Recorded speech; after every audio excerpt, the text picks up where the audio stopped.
હકી આવાજ ન્યૂઝમાં આપનું સ્વાગત છે। હું છું અજીત ઝુપેલવાલા। સમાચારમાં વાત કરીએ તો દર્ભાવતી નગરી ધભોઈ નગર જૈન સમાજ દ્વારા જૈન વાગા ખાતેથી ભગવાન મહાવીર જયંતિ પ્રસંગ નિમિત્તે ધભોઈના નગરના મેન રોડથી સોપાન ગાદીમાં ભગવાન શ્રી મહાવીર પ્રતિમા સાથે બેન બાજા સથવારે શોભાયાત્રા કાઢવામાં આવી હતી।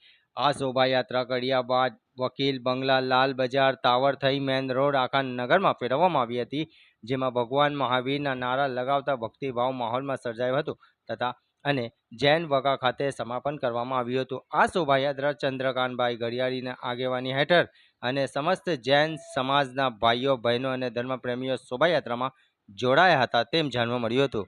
રિપોર્ટ રફીક મંસૂરી।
हाल महावीर स्वामी भगवानનો जन्म कल्याण दिवस છેલ્લા 26 ને 22 વર્ષથી ધામધૂમથી ઉજવણી કરવામાં આવી રહ્યો છે, જેમાં જૈન સમાજ વિજય દેવસુરી જૈન સંઘ પ્રમુખ ચંદ્રકાંતભાઈ ઘડિયાળીના નેતૃત્વ હેઠળ જૈન વાગામાંથી કડિયાવાડ થઈને ટાવર થઈને પરત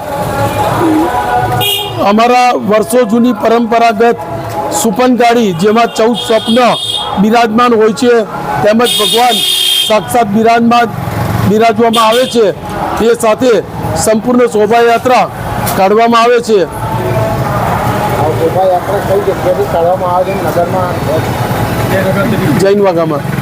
જૈન વાગામાંથી કાઢી અને કડિયાવાડ થઈને ટાવર થઈને એ જૈન વાગામાં પરત થાય છે। ત્યારબાદ પાર્સલાઓના બાળકોનો સાંસ્કૃતિક કાર્યક્રમ પણ રાખવામાં આવેલ છે। આ શોભાયાત્રા દરમિયાન અજૈનોને મોઢું મીઠું કરવા માટેની પણ ખૂબ સુંદર વ્યવસ્થા કરવામાં આવેલ હોય છે।